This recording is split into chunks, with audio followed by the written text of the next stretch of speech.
afternoon, everyone. Thank you for taking the time to come and share this presentation with Karen Saylor. My name is Alice Kramer. I'm currently the president of the board. And we thank the library, as always, for hosting this event. They have provided us an evaluation, and I would appreciate the feedback from the presentation. I wanted to just remind you a couple of things. Many of you are very familiar with our functions at the Historical Society, but there is a wonderful listing, and there's a whole lot going on this summer, so please jump on board. And so I think with that, I'll introduce Karen Saylor. She's a longtime supporter of the organization, our most recent past executive director. And her topic today is Wisconsin food history and tales, what we are, what we eat. So we've all heard the phrase, you are what you eat. Well, that definitely applies to our physical health, of course, but it also applies to our heritage. Because whether we think about it consciously or not, everybody has a personal family food history.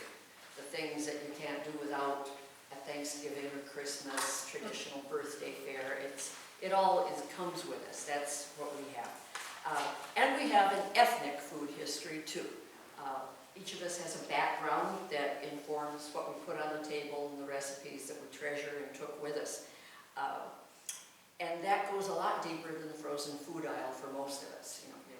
It's something that has to be made in the kitchen, even if that doesn't happen every day of the week. Almost every other country in the world has got a national cuisine. But America's food cuisine is not so much a melting pot as it is a stew. It's all in there together, but you can identify all the pieces if you look carefully. So while we love pizza and sushi and all kinds of things, they don't meld together. They all came from somewhere else and really belong to another country. Unless we go back far enough, and that is living from the land. The first Americans did very well on the land. Unlike Europeans, the land gave them everything they needed to live. Not only food, but shelter and clothing, tools, everything they needed came directly from the land where they lived. So it very tied to a local area. And their diet was a lot more complex than most of us have ever had any idea. Here in Wisconsin, obviously, it just abounded in food. Fish and game, wild rice, nuts, maple sap, wild potatoes, ginger, mint.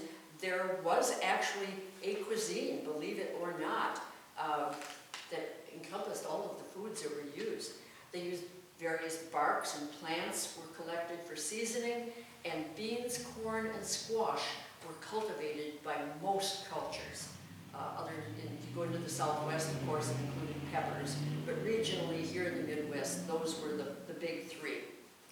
The Europeans were very impressed with the hospitality of the natives, beginning with our famous Pilgrim ancestors who literally would have starved to death without help. And here in Wisconsin, there is an unusual delicacy, a local and native one, mentioned as far back as here in Finn Lawler's diaries. Finn Lawler, called the grandfather of Iowa County, is said to have put his foot on every square yard of dirt in the county as he explored it, and was also a timber cruiser and a trapper. He and his partner were once out on the winter trail, and he was keeping a diary, and he cited a very satisfying dinner they had just enjoyed, a beaver tail. When I read that, I thought, I guess he was seriously hungry, and anything would have tasted good, but he cited the beaver tail. While I was doing research for this, I also came across an anecdote about the traders in Green Bay. And that trading post was established in 1634. So during the 17th century, the anecdote came down to us of the trappers and fur traders there who were largely French and Catholic. And they raised a question and said that they believed devoutly that beaver should be exempt from the Lenten ban on meat because it was a creature that spent so much time in the water it should be classified as a fish because they did not want to give up their beaver tail during the Lenten period. I thought that was an argument worthy of the Jesuits and very creative. All settlers brought their own culinary traditions and recipes with them, and their first experience with food outside their homeland was not particularly uplifting or pleasant. They had a grim beginning to the United States, and most of them came steerage. That meant that there were weeks of suspect meat or dried peas and beans and barley. They were encouraged, indeed, by people who had gone before, ordered to bring as much of their own supplies with them as they could to at least alleviate the tedium of the diet and sometimes for the necessary calories to exist for the 6-week crossing. And those are the days of sail. It could have actually taken longer in poor weather. The rations of the shipping country varied depending on the generosity of the captain and the management. Vegetables and fresh milk and things of that sort were just unheard of. They weren't there. But once on solid ground, they started to disperse. This is a very light touch of ethnic groups around Wisconsin. Obviously, I could have had the German flag stuck in the ground almost anywhere, and it would work along with the Swedish, but those are some of the primary ones that I'm going to touch on today. Some of them simply stopped in Milwaukee, which was the arrival point for almost everyone in the early days. They came in on a Great Lakes steamer, got off in Milwaukee, and then dispersed. If they had friends and family or the promise of work or something else, they went somewhere. Most would go to known ethnic communities established before they got here. Some of them just kept going as long as they could and stopped in the first friendly town they came to because they had no plan of where to go or how to get there. We did have distinct areas at the very beginning. The Swiss, of course, down in New Glarus, south of Madison, the Cornish in Mineral Point, French all along the Mississippi and in Green Bay because of the waterways along there. Belgians also near Green Bay. That little town called Belgium isn't named that for any reason other than people live there. A lot of Norwegians, again in the southern part of the state and around Eau Claire, and Germans all over, but again, especially in the southeast. The first significant settlements after that were down in there. This is before we were even Wisconsin territory. Cornish miners came up from Illinois to work the mines over around Mineral Point. They gave us our state nickname. Did you ever wonder why we're called the Badgers? It's due to the Cornish. They dug their first residences into hillsides. They had nowhere else to be, so they dug earthen caves into the hillsides and were called Badgers. As a result, that's come down to us. Not only that, they brought us another wonderful thing that I guess we've all tried, the Cornish yum, huh? And that is an existing house in Mineral Point. Again, Mineral Point houses a state historic site with many of these old Cornish buildings preserved along Shake Rag Street.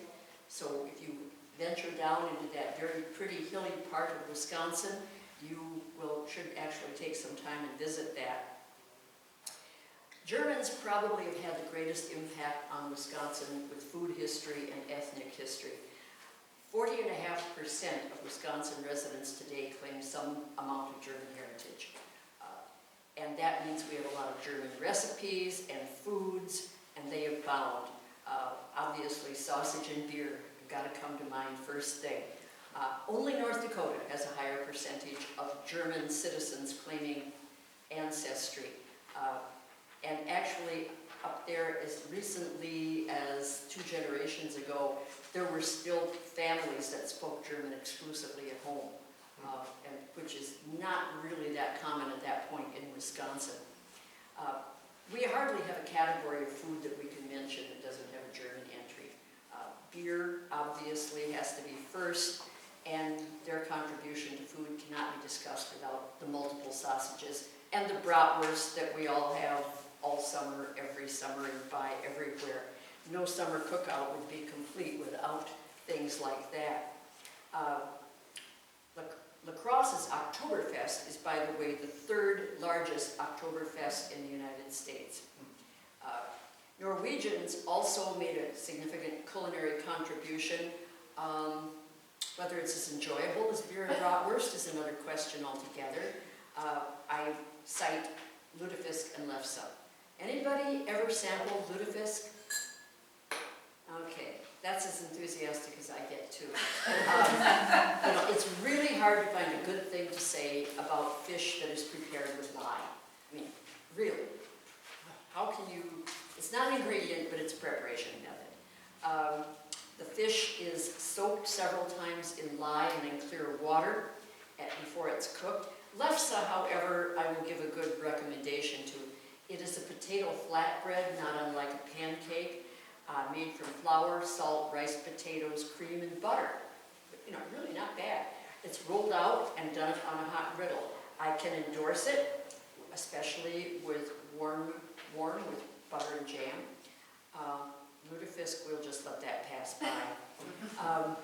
And we cannot talk about food heritage without mentioning the Croatians in Eagle River.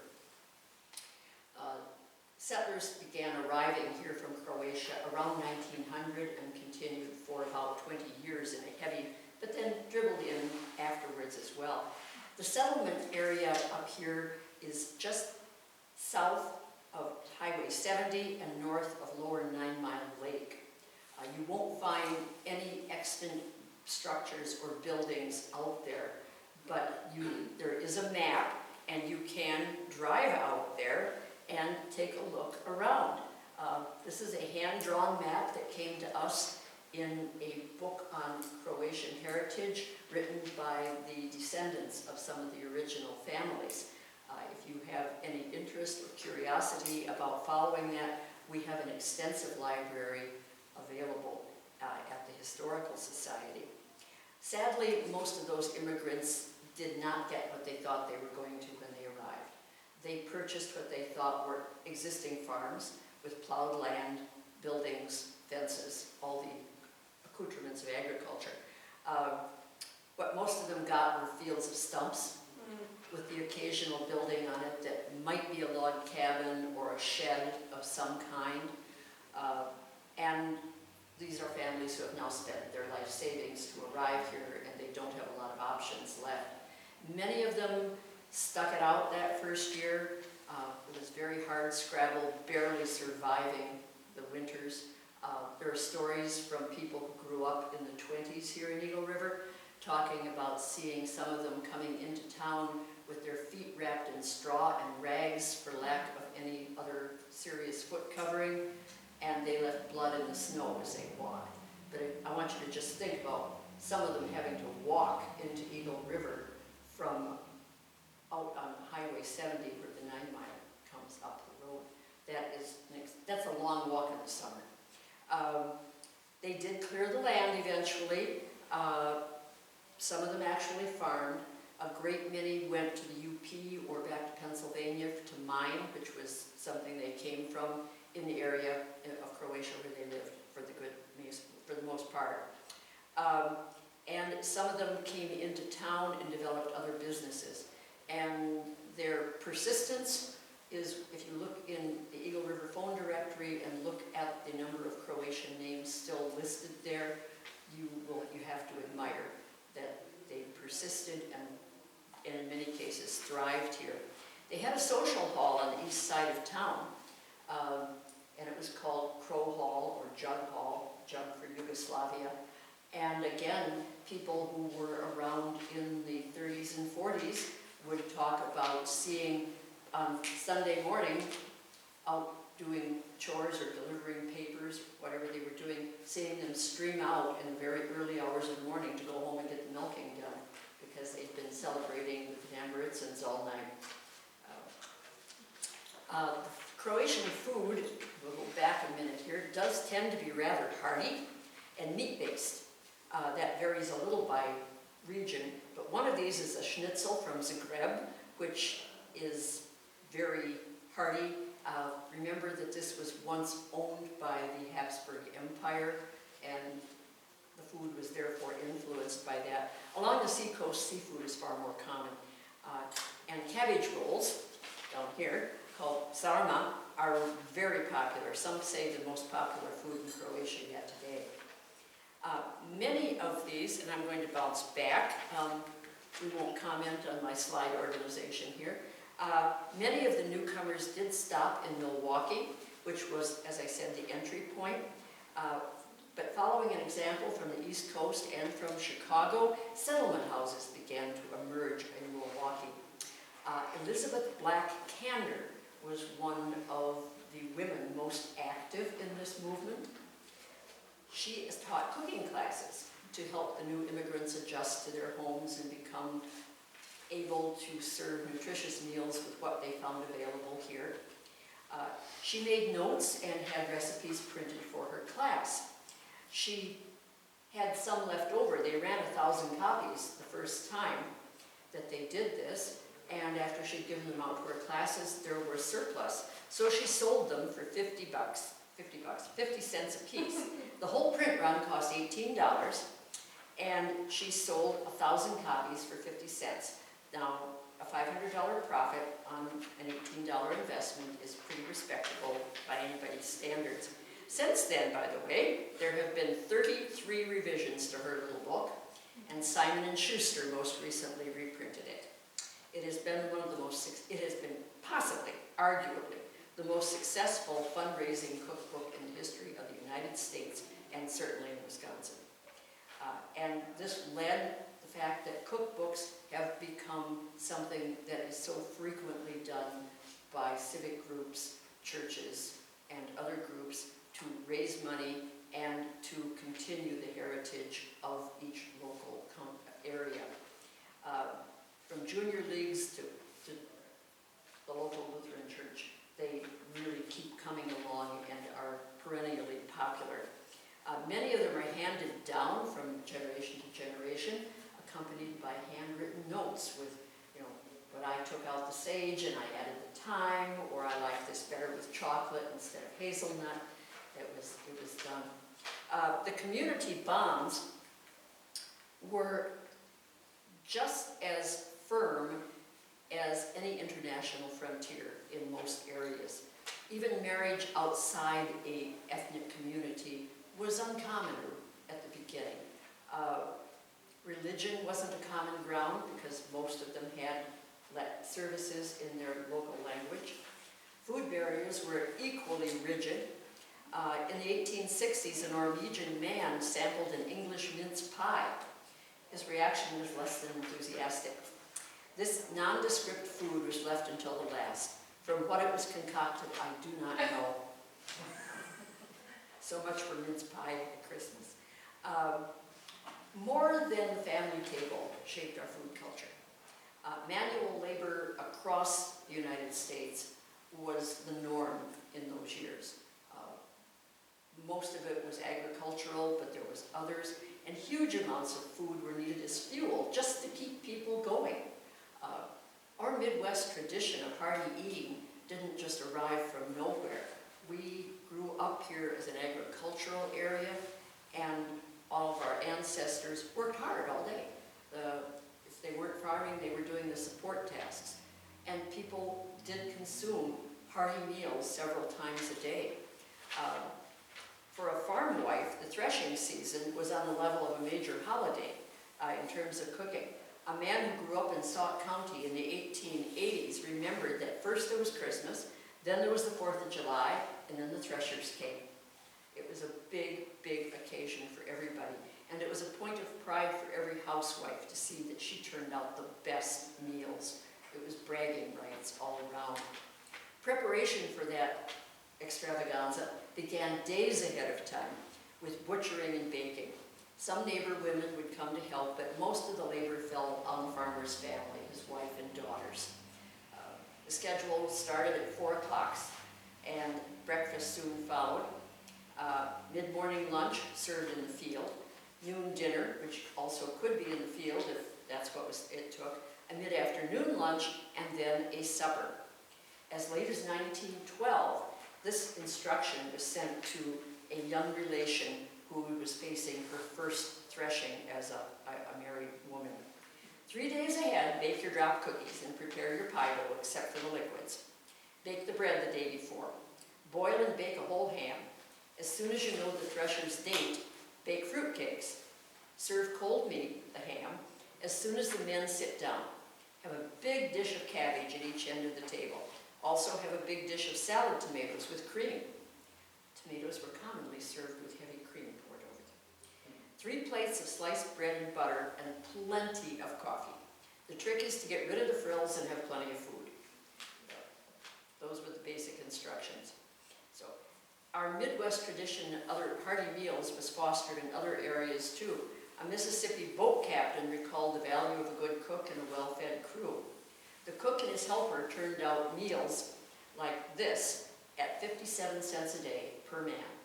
Breakfast: fried potatoes, ham, eggs, pancakes, cake, bread, butter, rolls, gingerbread, and coffee. Dinner was meat, potatoes, 2 or 3 vegetables, pie, cake, and ice cream, repeated in the middle of the day. But the logging camps were the place where the cook really, going to go backwards, the cook really reigned supreme. A grouchy or a poor cook caused serious dissatisfaction in the camp and affected production. A good cook meant a happy crew and a good cut. And given the lack of diversions, food was a hugely important thing. The cook shanties were often the best building in the camp and sometimes doubled as bunkhouses. The cook's day, unlike the threshers, began at 3 o'clock. Breakfast was a feast and high in calories. There were pancakes with a griddle that covered an 8-lid stove.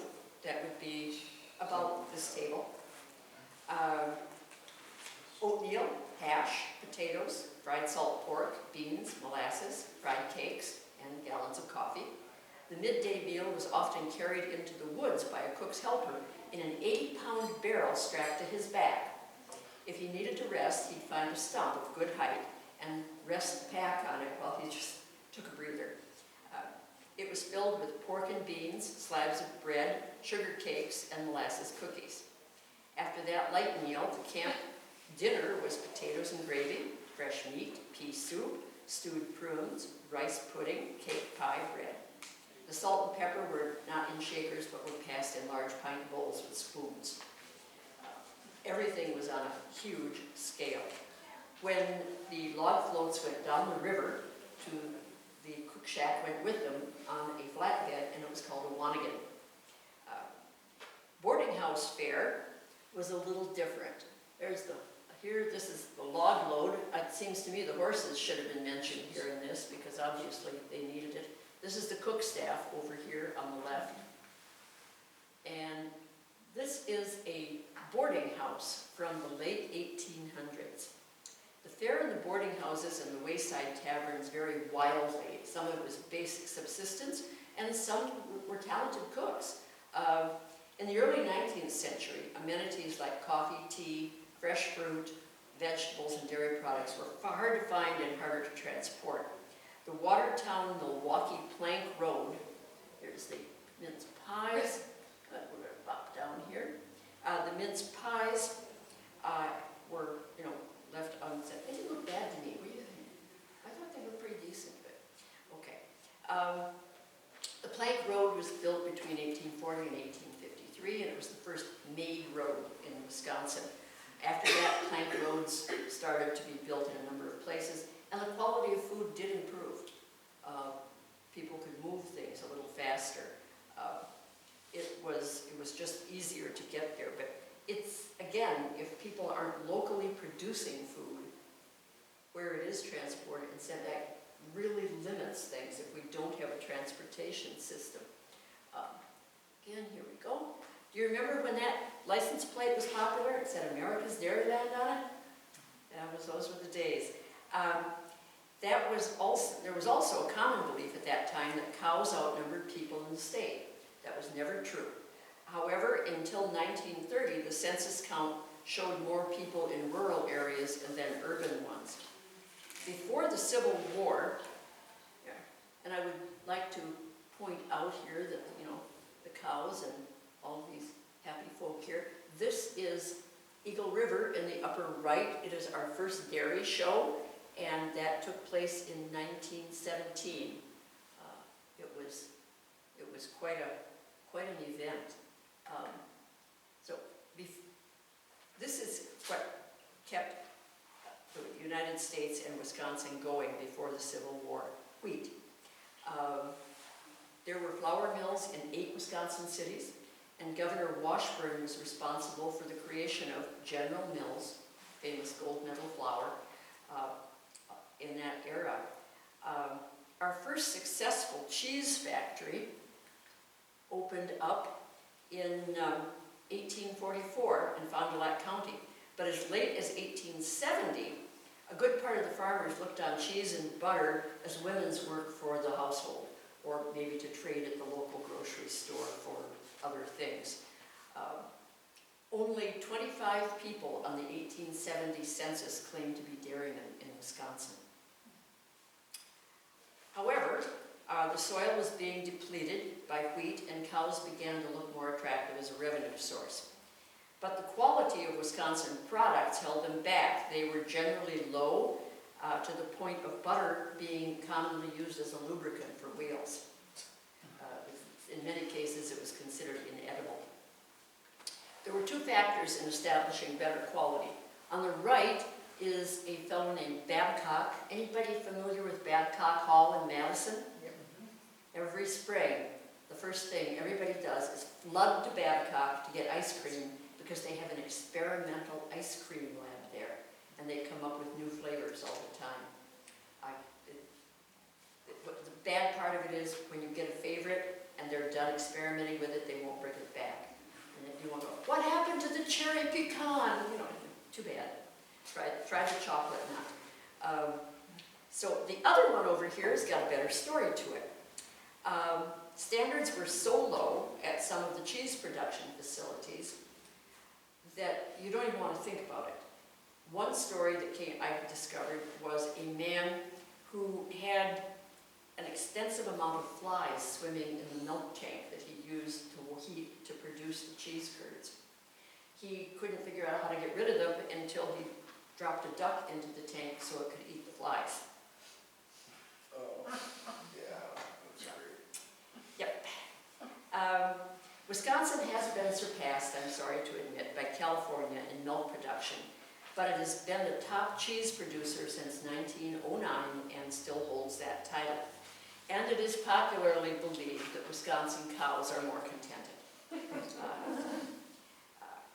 There is no doubt that Wisconsin is a good place to eat, from ethnic foods locally and in our family tables to the classic supper club. And while I was creating this food history, there were some things that came up that I'm calling leftovers. They just didn't fit anywhere, but they're too good for me to throw them away. The hearty tradition of Midwest meals, upper corner there, must have inspired Kappa Kappa Gamma sorority's 1883 convention dinner at the Madison Park Hotel. The menu held 27 items, including raw oysters and boiled snipe on toast. Weddings have always been a noteworthy event. Unfortunately, I could not find a photograph of this one. In 1895 at Prairie du Chien, it was noted that the wedding was quite high-toned. They served supper on a napkin on your lap. There was not enough to satisfy a hungry man. Added note, the bridesmaids wore low-cut dresses. Stoughton, Wisconsin claims to have originated the coffee break. Down at the bottom corner there is a building that was used for sorting and grading tobacco leaves. Also, side note, did you know that Wisconsin raised a robust tobacco crop for many, many years, even back into the 60s? These ladies would return home periodically right in the town to check on what was in the stove for dinner, see what their children were up to. But while they were there, they'd have a cup of coffee, hence the coffee break. Today, Stoughton claims to consume more coffee than any city in the United States. I think that's a self-imposed title. I don't know if there's any independent judge on that, but that's their claim. At the City Hotel in Richland Center, the 1857 tariff for dinner for a person was 25 cents. The cost to feed a horse for the same amount of time was 37.5 cents. Maybe there's a story there about who works the harder. This is not by any means meant to be a complete ethnic food history of Wisconsin. We have a lot of groups that have joined us in more recent years. The Hmong, who are widely spread, and certainly a large Hmong community south of us in Wausau, another one in Eau Claire.